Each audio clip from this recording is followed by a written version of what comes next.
Kita mau bersama-sama membaca bagian kebenaran firman Tuhan yang terambil di dalam 1 Timotius pasal 2 ayat yang kelima sampai dengan ayatnya yang ke-6. 1 Timotius pasal 2 ayat 5 sampai dengan ayat yang ke-6. Demikian firman Tuhan. Karena Allah itu Esa, dan Esa pula dia yang menjadi pengantara antara Allah dan manusia, yaitu manusia Kristus Yesus, yang telah menyerahkan dirinya sebagai tebusan bagi semua manusia. Itu kesaksian pada waktu yang ditentukan. Demikian firman Tuhan, dan yang berbahagia adalah kita yang mendengarkan serta mau melakukannya di dalam kehidupan kita hari lepas hari. Tema firman Tuhan pada kesempatan sore hari ini adalah kematian Yesus. Semua doktrin kekristenan Bapak Ibu, doktrin tentang penciptaan, doktrin tentang inkarnasi Yesus Kristus, doktrin tentang kebangkitan, doktrin tentang langit yang baru dan bumi yang baru, doktrin tentang kedatangan Kristus kali yang kedua, menjadi mubazir, menjadi tidak berarti, menjadi sia-sia tanpa kematian Tuhan Yesus Kristus yang hari ini kita sama-sama peringati. Kematian Tuhan Yesus Kristus ini pun menjadi bahan perbincangan, bahkan menjadi bahan perdebatan oleh sebagian orang. Ada dari golongan liberal yang mengabaikan kebenaran Alkitab, berkata bahwa Yesus hanya mati suri, karena itu setelah itu ia hidup lagi. Tapi ada sebagian orang yang berkata bahwa Yesus tidak mati di salib, tetapi Yesus diserupakan, karena ada orang yang menggantikannya. Tetapi ironisnya Bapak Ibu, ada golongan ketiga, itu adalah orang yang sama sekali tidak percaya bahwa Yesus mati, dengan dalil bahwa bagaimana mungkin dia yang adalah Tuhan, dia yang adalah Allah mati. Bapak Ibu yang dikasihi oleh Tuhan Yesus Kristus, kita berbicara tentang kematian Tuhan. Fakta Alkitab berbicara bahwa Yesus mati. Fakta ini tertulis, fakta ini dinubuatkan oleh para nabi. Di dalam kitab Perjanjian Lama ada begitu banyak nabi yang bernubuat tentang bagaimana Mesias yang harus menderita, Mesias yang harus mati, Mesias yang harus melewati jalan Via Dolorosa. Dan juga Yesus sendiri menubuatkan tentang kematiannya.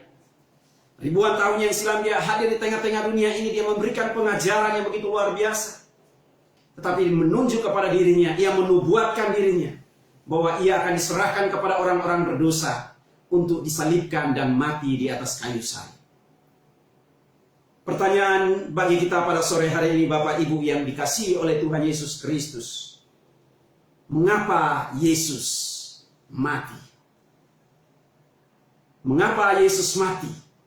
Ini menjadi pertanyaan bagi kita dan bagi semua orang. Dari bagian kebenaran firman Tuhan yang kita baca pada sore hari ini, firman Tuhan berkata bahwa kematian Yesus adalah menjadi satu-satunya pengantara antara saya, antara Bapak Ibu sekalian. Yesus mati untuk menjadi pengantara bagi saya, bagi kita sekalian. Manusia, siapapun dia, apapun statusnya, apapun jabatannya, tidak luput dari yang namanya dosa. Dosa menurut 1 Yohanes pasal 3 ayat yang keempat adalah pelanggaran terhadap hukum Allah. Semua manusia di bawah kolong langit ini, siapapun dia, adalah pelaku dosa dan pendosa. Dosa tidak dapat diselesaikan dengan amal kita. Dosa tidak dapat diselesaikan dengan kebaikan kita. Dosa tidak dapat diselesaikan dengan kekayaan kita. Dosa tidak dapat diselesaikan dengan jabatan saya dan Bapak Ibu Saudara sekalian. Dosa hanya dapat diselesaikan oleh satu-satunya pribadi, yaitu Tuhan Yesus Kristus. Dia mati bagi saya dan Bapak Ibu Saudara sekalian. Jadi pengantara Bapak Ibu, kita berbicara tentang pribadi yang menjadi penengah. Untuk apa? Untuk berupaya, untuk berusaha memediasi manusia dan Allah. Untuk memediasi orang-orang yang berdosa. Jadi kita berbicara tentang pengantara, kita sedang berbicara tentang suatu sosok pribadi yang dipilih oleh Tuhan untuk menjadi pribadi yang merekonsiliasi pribadi lepas pribadi yang terkait dengan masalah ataupun persoalan. Yesus hadir di tengah-tengah dunia ini ribuan tahun yang silam. Dia hadir sebagai penengah, dia hadir sebagai seorang mediasi. Dia hadir sebagai seorang yang mau untuk memberikan solusi, mau untuk memberikan jalan keluar, mau untuk memberikan jawaban terhadap satu permasalahan yang tidak dapat diselesaikan oleh apapun dan oleh siapapun, yaitu dosa, dosa. Dia hadir di sana, dia mau mati, dia mau berkorban bagi saya dan Bapak Ibu Saudara sekalian, supaya kita dapat diselamatkan. Bapak Ibu yang dikasihi oleh Tuhan Yesus Kristus, sore hari ini saya tidak tahu apa yang menjadi pergumulan kita, apa yang menjadi persoalan kita. Kalau dia mau mati, dia mau berkorban bagi dosa dan pelanggaran kita, kejahatan kita.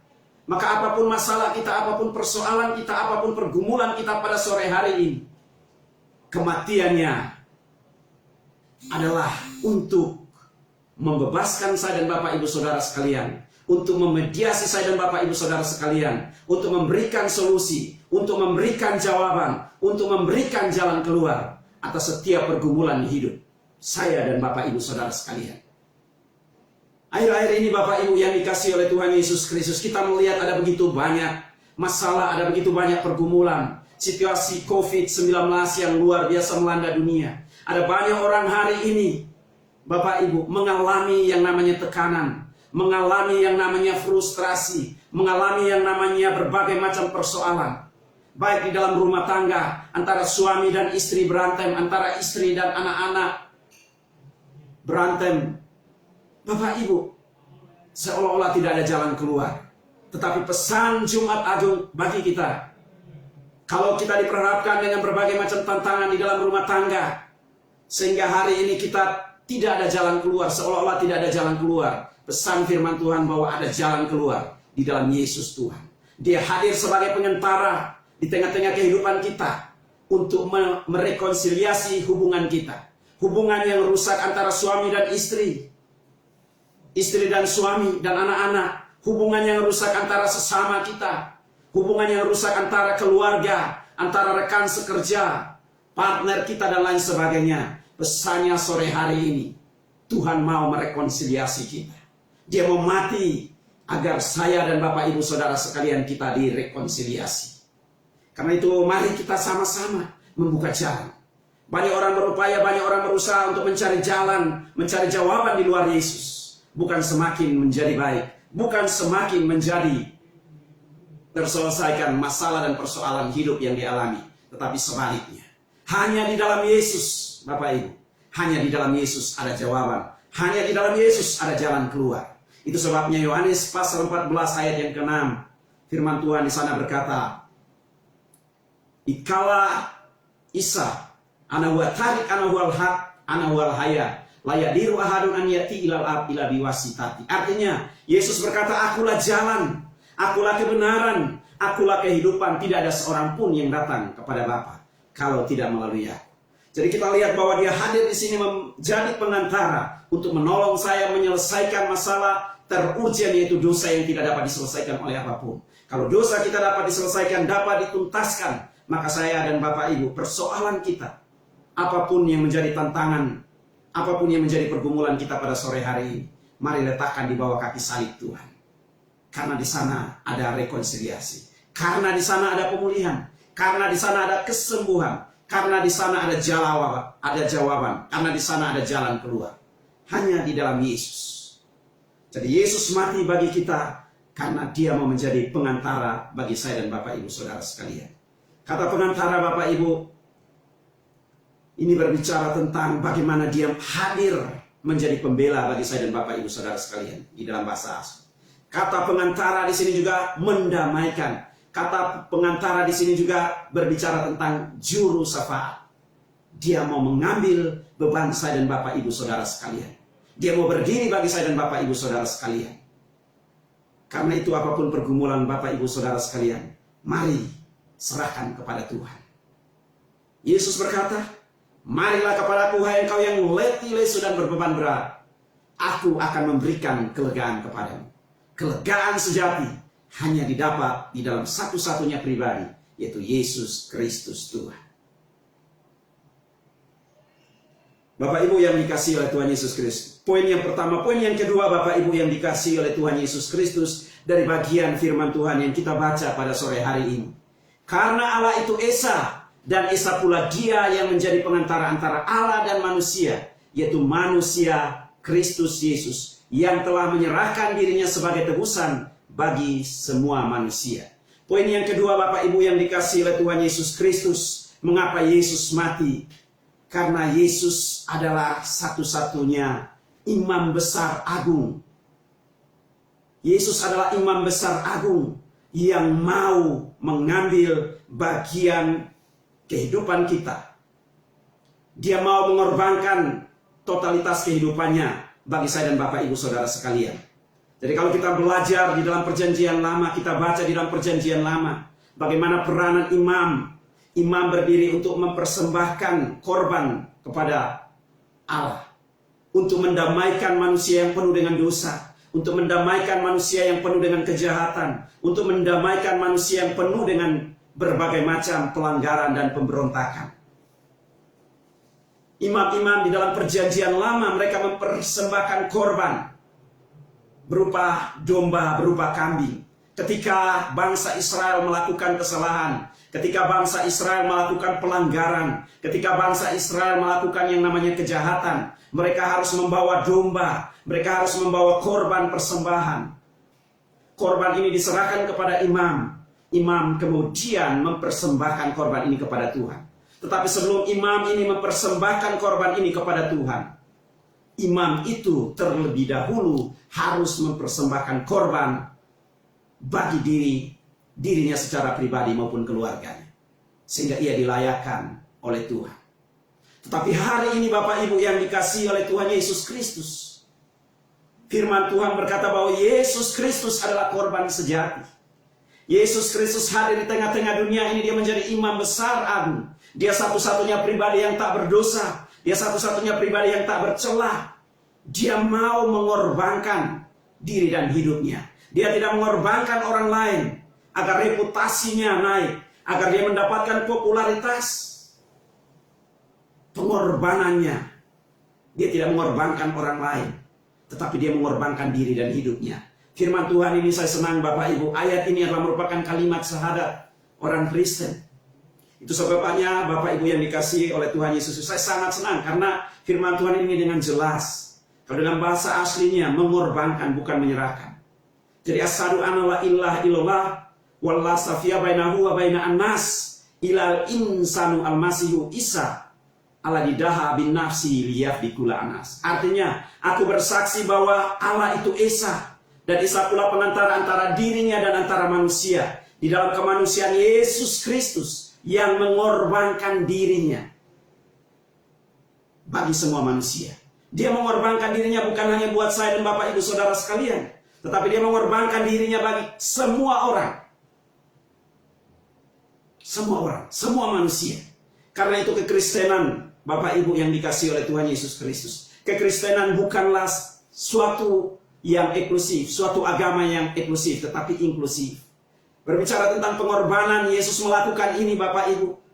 Karena dia sadar bahwa sebagai manusia kita punya kelemahan, kita punya keterbatasan, kita punya kekurangan. Kita nggak mampu melepaskan diri dan kehidupan kita dari yang namanya penghukuman. Kita nggak mampu melepaskan diri dan kehidupan kita dari yang namanya masalah. Kita nggak mampu melepaskan diri kita dari yang namanya tantangan di hidup. Banyak orang hari ini Bapak Ibu terkena dampak COVID-19. Begitu luar biasa Bapak Ibu. Mereka berseru kepada Tuhan, mereka mau mengorbankan apa saja. agar mereka terbebas Bapak Ibu. Tetapi realita yang terjadi Bapak Ibu bahwa kekayaan mereka, harta benda mereka tidak mampu membebaskan mereka dari sakit penyakit yang hari ini mereka alami. Ada pengorbanan, ada usaha, ada upaya yang mereka lakukan Bapak Ibu untuk mendapatkan yang namanya keselamatan. Ada upaya supaya mereka mendapatkan yang namanya pengampunan. Ada upaya supaya mereka mendapatkan yang namanya kesembuhan. Ada upaya supaya mereka mendapatkan yang namanya jalan keluar. Tetapi Bapak Ibu, itu tidak pernah mereka dapatkan. Saya dan Bapak Ibu saudara sekalian, hari ini Yesus mau berkorban bagi saya dan Bapak Ibu saudara sekalian. Pengorbanannya adalah untuk mengangkat segala penderitaan kita. Pengorbanannya adalah untuk mengangkat segala kelemahan kita. Pengorbanannya adalah untuk mengangkat segala pergumulan hidup yang saat ini kita alami. Hidup yang saat ini kita hadapi. Tapi pertanyaannya, mau nggak saya dan Bapak Ibu saudara sekalian kita datang menghampiri Dia? Kita datang berserah kepada Tuhan, meminta pertolongan kepada Tuhan. Hanya Yesuslah satu-satunya sumber pertolongan sejati. Yesuslah satu-satunya imam besar agung yang tidak akan mengorbankan saya dan Bapak Ibu saudara sekalian ketika kita datang berseru kepada Tuhan. Ketika kita datang membawa pergumulan kita kepada Dia. Karena itu Bapak Ibu yang dikasihi oleh Tuhan Yesus Kristus, mari kita bersama-sama kalau diri dan hidupnya Bapak Ibu di dalam Roma Bapak Ibu yang dikasihi oleh Tuhan Yesus Kristus. Roma pasal 8 ayat 31 sampai dengan ayat yang ke-39 Bapak Ibu. Di sana firman Tuhan dengan jelas berkata Bapak Ibu, keyakinan iman. Sebab itu apakah yang akan kita katakan tentang semuanya itu? Jika Allah di pihak kita, siapakah yang akan melawan kita? Ia yang tidak menyayangkan anaknya sendiri, tetapi yang menyerahkannya bagi kita semua. Bagaimanakah mungkin Ia tidak mengaruniakan segala sesuatu kepada kita bersama-sama dengan Dia? Siapakah yang akan menggugat orang-orang pilihan Allah? Allah yang membenarkan mereka. Siapakah yang akan menghukum mereka? Kristus Yesus yang telah mati, bahkan lebih lagi yang telah bangkit, yang juga duduk di sebelah kanan Allah, yang malah menjadi pembela bagi kita. Siapakah yang akan memisahkan kita dari kasih Kristus? Penindasan, atau kesesakan, atau penganiayaan, atau kelaparan, atau ketelanjangan, atau bahaya, atau pedang? Seperti ada tertulis, oleh karena engkau kami ada dalam bahaya maut sepanjang hari. Kami telah dianggap sebagai domba-domba sembelihan. Tetapi ayat 37 Bapak Ibu dari Roma 8. Tetapi dalam semuanya itu kita lebih daripada orang-orang yang menang oleh Dia yang telah mengasihi kita. Sebab aku yakin bahwa baik maut maupun hidup, baik malaikat-malaikat maupun pemerintah-pemerintah, baik yang ada sekarang maupun yang akan datang, atau kuasa-kuasa baik yang di atas maupun yang di bawah, ataupun sesuatu makhluk lain, tidak akan dapat memisahkan kita dari kasih Allah yang ada di dalam Kristus Yesus Tuhan kita.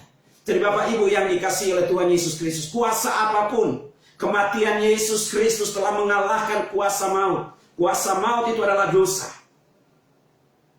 Karena itu kuasa apapun Bapak Ibu yang saat ini mungkin mengikat saya dan Bapak Ibu saudara sekalian, kita mau serahkan kepada Tuhan. Kita mau bawa kepada Tuhan. Tuhan, inilah hidupku. Saya percaya bahwa kuasa kematianmu sanggup mengubahkan hal yang tidak mungkin menjadi mungkin bagi kami yang berharap, bersandar, dan percaya kepada kita dan firman. Jadi Bapak Ibu yang dikasihi oleh Tuhan Yesus Kristus, pengorbanannya Bapak Ibu, itu dilakukan karena cintanya, karena kasihnya, karena kepeduliannya kepada saya dan Bapak Ibu saudara sekalian. Mengapa banyak orang hari ini Bapak Ibu, mereka berkata kalau Yesus peduli dengan saya, kalau Yesus peduli dengan persoalan saya, kalau Yesus care dengan saya, kenapa hari ini saya punya pergumulan, kenapa hari ini saya punya penderitaan begitu luar biasa? Saya tidak mendapatkan jawaban, saya tidak mendapatkan jalan keluar. Saya mau katakan kepada kita pada kesempatan ini, bahwa hari ini ketika kita mendengarkan suaranya, hari ini ketika kita mendengarkan firman Tuhan, mari buka hatimu. Serahkan semua persoalan hidupmu kepada Tuhan. Bapak Ibu yang dikasihi oleh Tuhan Yesus Kristus, ini yang Tuhan rindukan, ini yang Tuhan mau. saya dan Bapak Ibu Saudara sekalian kita lakukan. Kalau kita mau melihat terobosan demi terobosan secara spiritual terjadi dalam rumah tangga kita, usaha kita, pekerjaan kita, masa depan kita, cita-cita kita, pergumulan hidup kita, mari serahkan semua kepada Dia. Nyawanya saja Dia mau korbankan bagi kita. Yohanes 3 ayat 16. Ahaba ala kula nas li darajati fabadala ibnahu al-wahida likaya lahya likakulaman ala iyu mindi.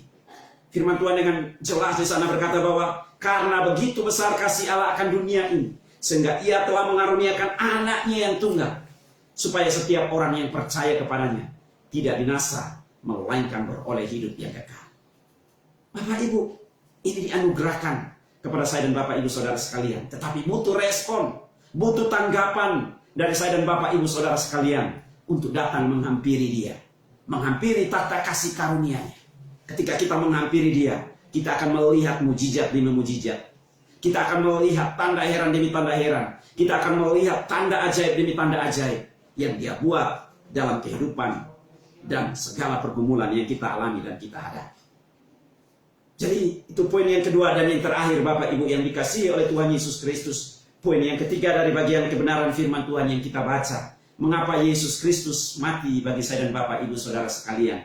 Karena Yesus ingin untuk menebus saya dan Bapak Ibu Saudara sekalian. Ayat yang ke-6, yang telah menyerahkan dirinya sebagai tebusan bagi semua manusia. Jadi Bapak Ibu yang dikasihi oleh Tuhan Yesus Kristus, kita berbicara tentang tebusan. Bapak Ibu yang dikasihi oleh Tuhan Yesus Kristus, dalam bahasa asli ada beberapa arti. Ada agoraso, ada ek agoraso, ada lutro, ada porapei. Itu memiliki arti yang artinya membeli. Membeli keluar, menarik keluar, mendamaikan. Bapak Ibu yang dikasihi oleh Tuhan Yesus Kristus. Nah, berkaitan dengan tebusan yang dilakukan oleh Yesus Bapak Ibu. Kita lihat di dalam perjanjian lama ketika orang-orang ditawan Bapak Ibu. Terjadi peperangan yang begitu luar biasa, ada banyak orang yang ditawan. Ketika orang-orang ini ditawan Bapak Ibu, jalan keluarnya agar orang-orang ini dibebaskan, maka harus ada yang namanya tebusan. Tebusan itu bisa berupa uang. Ada barter di sana agar orang-orang yang ditawan itu dibebaskan, orang-orang yang ditawan itu dilepaskan dan dibebaskan. Tetapi juga Bapak Ibu yang dikasihi oleh Tuhan Yesus Kristus, ini berkaitan dengan budak-budak Bapak Ibu. Budak-budak ini juga Bapak Ibu mereka dibeli, mereka dijual. Dan setelah itu budak-budak ini mereka ingin mendapatkan kebebasan, maka mereka harus dibeli Bapak Ibu. Nah, berkaitan dengan tebusan Yesus Bapak Ibu yang dikasihi oleh Tuhan Yesus Kristus, saya dan Bapak Ibu Saudara sekalian, kita sebenarnya adalah budak dosa. Kita sebenarnya selama ini diperbudak oleh kuasa iblis. Kita selama ini diperbudak oleh kuasa kegelapan. Kita selama ini diperbudak oleh berbagai macam hawa nafsu. Kita diperbudak oleh berbagai macam pergumulan hidup. Kita diperbudak oleh berbagai macam persoalan hidup. Sore hari ini Tuhan Yesus mau membebaskan saya dan Bapak Ibu Saudara sekalian. Sore hari ini Tuhan Yesus mau melepaskan kita. Sore hari ini kematiannya adalah ingin membebaskan saya dan Bapak Ibu Saudara sekalian dari kutuk dosa, dari kutuk maut, agar kita memperoleh yang namanya keselamatan, agar kita memperoleh yang namanya pengetahuan akan kebenaran dan terus hidup di dalam kebenarannya.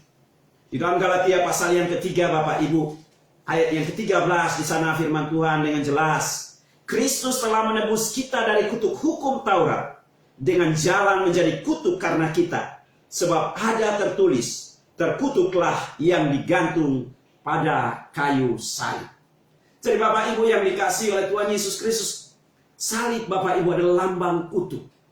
Tetapi kutuk ini Bapak Ibu telah diangkat oleh Yesus, telah dituntaskan oleh Yesus, telah dibayar lunas oleh Yesus, telah dituntaskan oleh Yesus.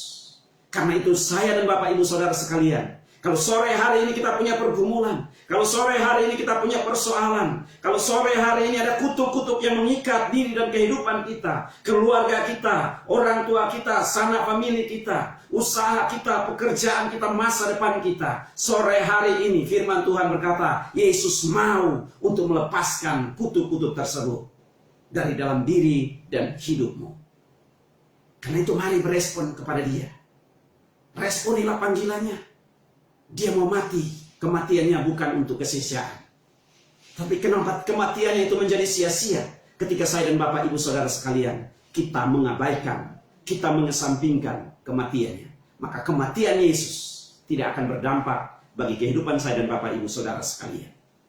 Dan bagian firman Tuhan Bapak Ibu yang dikasih oleh Tuhan Yesus Kristus, saya dan Bapak Ibu Saudara sekalian, kita ditebus Bapak Ibu yang dikasih. 1 Petrus pasal yang pertama ayat yang 18 sampai 19 Bapak Ibu. Di sana firman Tuhan dengan jelas demikian berkata, 1 Petrus Bapak Ibu ayat 18 sampai 19. Firman Tuhan berkata demikian. Sebab kamu tahu bahwa kamu telah ditebus dari cara hidupmu yang sia-sia yang kamu warisi dari nenek moyangmu. Itu bukan dengan bara yang fana, bukan pula dengan perak atau emas, melainkan dengan darah yang mahal, yaitu darah Kristus yang sama seperti darah anak domba yang tak bernoda dan tak bercacat. Yesus mati Bapak Ibu bagi saya dan Bapak Ibu Saudara sekalian.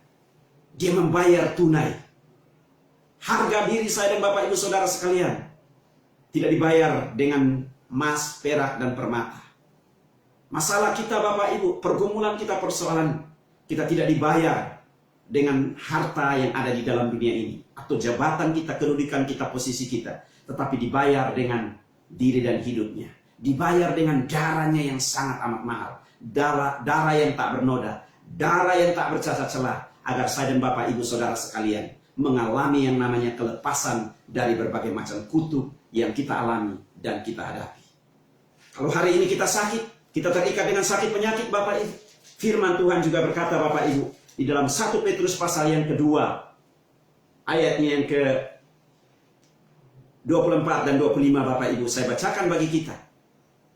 Ia sendiri telah memikul dosa kita di dalam tubuhnya di kayu salib, supaya kita yang telah mati terhadap dosa, hidup untuk kebenaran. Oleh bilur-bilurnya, kamu telah sembuh. Oleh bilur-bilurnya, kamu telah sembuh. Detik ini, menit ini Bapak Ibu, kalau Bapak Ibu mengamini kebenaran firman ini, apapun penyakitmu, apapun tantangan hidupmu, apapun pergumulan hidupmu, di atas kayu salib, darah Yesus dicurahkan untuk menyelesaikan semua hal yang tidak dapat kita selesaikan sebagai manusia, karena keterbatasan saya dan Bapak Ibu Saudara sekalian. Karena itu mari responi panggilan Tuhan dengan menerima Dia, menjadikan Dia sebagai Tuhan dan Juru Selamat pribadi. Banyak orang bertanya kepada saya, Pak, misalnya bagaimana saya bisa mendapatkan ini? Tidak ada cara lain. Wahyu 3 ayat 20. Firman Tuhan berkata di sana, lihat aku berdiri di depan pintu dan mengetok. Jikalau ada orang yang mendengar suaraku dan membukakan pintu bagiku, aku akan masuk dan tinggal bersama-sama dengan dia, dan dia bersama-sama dengan aku. Jadi mau mengalami yang namanya terobosan, mau mengalami yang namanya pemulihan. Mungkin kita sudah pernah mendengarkan kebenaran firman Tuhan ini, tapi kita tidak pernah mengalami yang namanya terobosan dalam rumah tangga kita, pekerjaan kita, usaha kita, sakit penyakit yang kita alami. Firman Tuhan sore hari ini, Wahyu 3 mengajak kita, mari Bapak Ibu, responi panggilan Tuhan dengan membuka diri, menerima Dia, menjadikan Dia sebagai Tuhan dan Juru Selamat pribadi. Saya percaya ketika Bapak Ibu lakukan itu, maka Bapak Ibu akan mengalami yang namanya pemulihan secara sempurna. Bapak Ibu akan mengalami yang namanya jawaban. Bapak Ibu akan mengalami yang namanya jalan keluar atas setiap pergumulan dan persoalan hidup yang Bapak Ibu alami dan hadapi. Biarlah kiranya kebenaran firman Tuhan pada sore hari ini menjadi bagian hidup kita dimanapun kita melangkah. Kita mau mengingat karya kematian Yesus Kristus Tuhan bagi kita. Dia menjadi pengantara bagi saya dan Bapak Ibu Saudara sekalian. Mari bawa pergumulan hidupmu, serahkan itu kepada Tuhan. Dia juga mau tidak hanya sekedar menjadi pengantara, tapi dia juga mengorbankan diri dan hidupnya, mau mati bagi saya dan Bapak Ibu Saudara sekalian. Untuk apa? Untuk menebus saya dan Bapak Ibu Saudara sekalian. Kalau itu dia lakukan bagi saya dan Bapak Ibu Saudara sekalian, apalah artinya masalah dan pergumulan hidup Bapak Ibu Saudara sekalian. Ketika Bapak Ibu percaya, kuasa mujizat itu, kuasa kematiannya, itu membangkitkan kita untuk melihat kemenangan demi kemenangan yang Dia sediakan bagi kita semua. Tuhan Yesus Kristus memberkati. Shalom. Saya kembali serahkan kepada Pak Pendeta pribadi.